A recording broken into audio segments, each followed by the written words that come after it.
Qu'est-ce qui parle fort dans ta vie? Y a-t-il des choses qui restent fortes dans ta vie au point de t'empêcher de croître en Jésus-Christ? Je te parle de quoi là? Je te parle de forteresse. Une forteresse. Ce qui reste fort. Je te propose dans cette vidéo, par la grâce de Dieu et à la lumière de sa parole, de mieux comprendre ce qu'est une forteresse, de mieux l'identifier pour mieux la combattre.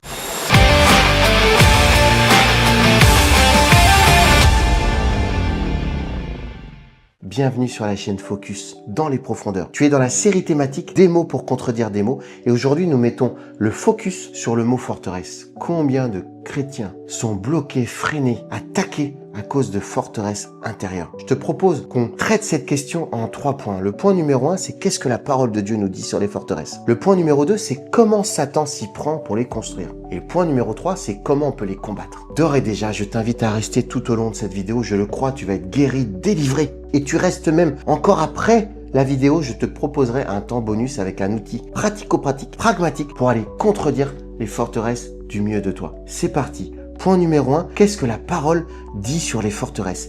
Et la parole, elle parle des forteresses. C'est pas un terme qui vient de nulle part. Ce terme trouve écho dans la parole de Dieu. Je t'invite à ouvrir ta parole, c'est important, et à aller dans 2 Corinthiens au chapitre 10, versets 4 et 5. L'apôtre Paul nous dit « Car les armes avec lesquelles nous combattons ne sont pas charnelles, elles sont puissantes devant Dieu pour renverser quoi ? Des forteresses. Nous renversons les raisonnements et toute hauteur qui s'élève contre la connaissance de Dieu et nous ramenons toute pensée captive à l'obéissance de Christ. » Tu vois, Paul, là, il prend une image très très forte. Il prend l'image d'une forteresse. Il ne se contente pas de prendre l'image d'une forteresse, il utilise un mot grec. Alors que je vais essayer de te prononcer, c'est le mot Ochuroma, une place forte. Un château fort, tu sais, c'est ce qu'on peut voir ici et là, des châteaux forts, des bâtisses qui des années après avoir été construits sont encore bien en place, où tu te dis mais ça devait être quelque chose, ça devait être difficile de les attaquer. Et Paul, il prend cette image-là, mais pas pour nous ramener au naturel, pas pour nous parler d'une bâtisse naturelle, pour nous parler d'une forteresse mentale. Et Paul va nous faire la grâce de nous définir c'est quoi une forteresse. Regarde bien. Au verset 4, il dit que les armes qu'il utilise, spirituelles, sont puissantes pour renverser des forteresses. Puis au verset 5, il dit nous renversons, non plus des forteresses, il dit nous renversons des raisonnements et toute hauteur qui s'élève contre la connaissance de Dieu. Autrement dit, nous avons une définition. Qu'est-ce qu'une forteresse? C'est un raisonnement, une hauteur qui s'élève contre la connaissance de Dieu. Et puis, comme j'essaye de faire, Paul, il nous donne un bonus, un sacré bonus. Il nous dit où se trouve la forteresse. Regarde bien.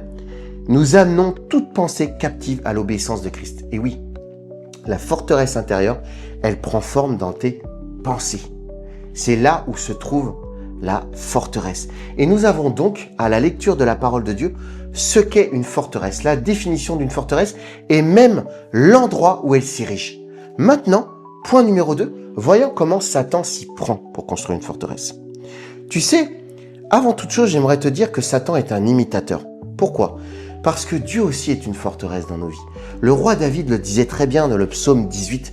Au verset 2, il disait « L'Éternel est mon rocher, l'Éternel est ma forteresse. » Dieu a bâti une forteresse pour nous garder, nous protéger, parce qu'il nous chérit. Et Satan, en imitateur qu'il est, il va bâtir des forteresses, mais lui, pour garder et protéger ses mensonges. Comment il construit ces forteresses? Eh bien, imagine, gardons la métaphore de la forteresse naturelle. Pierre après pierre, couche après couche. Tu sais comment il va faire? Il va poser une pierre, puis mettre une couche de ciment. La pierre, c'est un mensonge. Et le ciment, c'est une raison pour toi d'y croire. C'est ce qui va venir sceller la pierre. C'est exactement comme tu construis une bâtisse. Une pierre, un mensonge, une couche de ciment pour la sceller. Et une pierre par-dessus. Et ces pierres, c'est quoi? Ces pierres, c'est des idées. Ces pierres, c'est des expériences. Ces pierres, c'est des mensonges, des peurs, des émotions. Et en fait, il va te donner un mensonge. Puis, il va te dire, regarde, cette expérience-là, elle vient valider mon mensonge. Ça, c'est le ciment. Et puis, cette expérience venant valider mon mensonge, je vais en remettre un à travers une autre expérience ou à travers un autre mensonge, à travers une autre croyance. Ça va devenir ancré en toi. Tu vas avoir l'impression que ça fait partie de ta personnalité. Et puis, tu vas plus voir devant toi une pierre, tu vas voir un mur. Et il bâtit ainsi, petit à petit. Ça peut prendre différentes formes. Tu vas te dire, je suis pas capable. Ça, c'est un mensonge. J'ai jamais été capable. J'ai jamais réussi à faire face à ça. Puis tu sais quoi? Même mon père avait ce problème. Même mon grand-père avait ce problème. Et tu sais quoi? Dans notre famille, depuis des lustres et des lustres, on a cette addiction-là. Évidemment, toi, tu as des expériences qui viennent fortifier cette addiction. Et encore, et encore, et encore.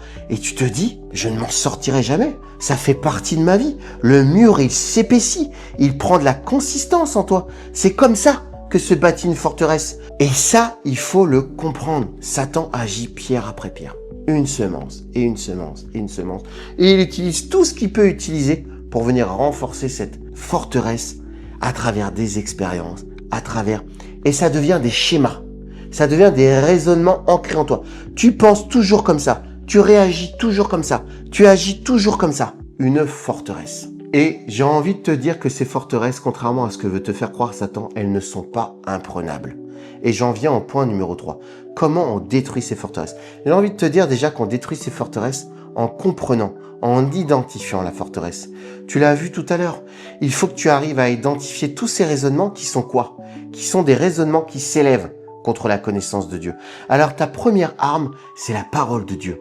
Parce que quand tu fais de la parole de Dieu une connaissance dans ta vie, quand tu connais la parole de Dieu, quand tu la chéris, quand tu passes du temps dans la parole de Dieu, tu arrives à discerner ce qui relève de la parole de Dieu et ce qui ne relève pas de la parole de Dieu. Et ce qui ne relève pas de la parole de Dieu, mais qui pourtant prend de la place dans ta vie, est une place forte, reste fort dans ta vie, ça c'est une forteresse. Et alors là, tu vas utiliser d'autres armes. Et surtout, ce qu'il t'est nécessaire de comprendre, c'est que tu ne dois pas utiliser des armes charnelles. C'est ce que Paul te dit. Ce n'est pas avec des armes charnelles, ce sont avec des armes spirituelles. On a une image merveilleuse dans la parole de Dieu, un exemple merveilleux. On a Josué. Josué, à un moment, il va se retrouver en face de Jéricho. Des murailles, une place forte. Il va se dire, c'est imprenable. Son réflexe à lui, ça va être de le faire par ses propres forces. Josué, c'était un guerrier. Il avait des armes. Il était en train de réfléchir à se dire, comment on va attaquer Jéricho? Est-ce qu'on va grimper par-dessus les murs? Est-ce qu'on va taper contre les murs? Il était en train de réfléchir naturellement. Et Dieu va lui dire, viens là, je vais te montrer comment détruire Jéricho. Et c'est pas du tout comment Josué allait penser. Souvent, Dieu va détruire tes forteresses d'une manière où tu n'auras jamais imaginé. Parce que ses voies ne sont pas tes voies, tes pensées ne sont pas tes pensées. Et il va sans cesse te rappeler cette vérité. Ni par force, ni par puissance, mais par mon esprit, par les armes de mon esprit. En l'occurrence, pour Josué, qu'est-ce qu'il a fait? Il a fait 7 fois le tour de Jéricho. Il a sonné de la trompette, l'adoration, des chants. Il a crié des cris de victoire, la proclamation. Il y a mis sa foi. Et les murailles sont tombées. Elles sont là, des armes. La prière, la parole, la louange, l'adoration, le jeûne, et j'en passe. Toutes ces armes spirituelles qui vont venir fracasser pierre après pierre, ciment après ciment, tu vas détruire la forteresse. Je le déclare dans le nom puissant de Jésus-Christ. Et là, peut-être que tu te dis, j'ai envie d'aller creuser. Moi, j'ai des forteresses, moi. J'aurais envie qu'on aille les détruire. Peut-être que j'aimerais qu'on le fasse ensemble. Eh bien, Focus dans les profondeurs veut répondre à cette attente. Je t'invite à un groupe Zoom. Ensemble, dans la communion fraternelle, on va pouvoir aller plus dans les profondeurs. On va pouvoir faire du travail qualitatif, individualisé, pour aller combattre ce que l'ennemi sème dans nos vies et aller glorifier le Seigneur par sa vérité. Alors tu vas trouver le lien pour t'inscrire dans le descriptif de cette vidéo. J'ai hâte de te retrouver dans ce groupe Zoom. D'ici là, n'oublie pas, tu restes avec moi dans quelques secondes, tu vas avoir un temps bonus. Si ce n'est pas déjà fait, abonne-toi.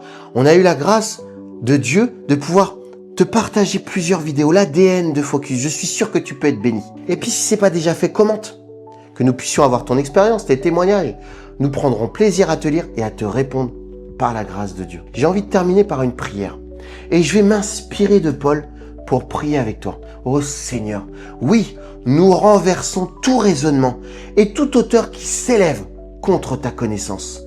Et nous rendons toute pensée captive en Jésus-Christ. Et nous le faisons dans le nom de Jésus-Christ. Et nous disons Amen et Amen. Sois puissamment béni. À très vite sur Focus.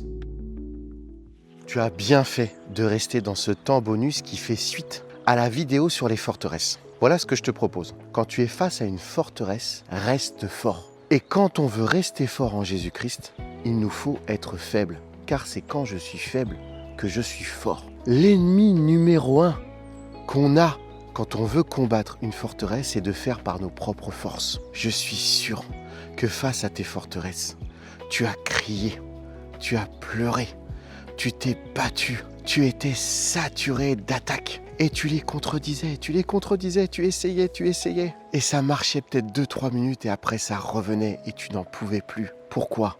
Parce qu'à chaque fois, tu essayais de lutter par tes propres forces. J'ai connu ça. J'ai eu tellement d'attaques où j'essayais dans mes pensées de lutter, de les contredire. Et je ne parvenais pas à être efficace. Alors qu'est-ce que je faisais ? J'allais dans la présence de Dieu, dans sa paix, et je déposais les armes. Face à la forteresse, je déposais mes armes à moi, mes armes charnelles. Et je prenais ces armes à lui, les armes spirituelles, sa présence, sa parole, la prière, le lâcher-prise. Quand tu es face à une forteresse, sois fort en étant faible. Je te bénis dans le nom de Jésus-Christ et je contredis les forteresses au milieu de toi.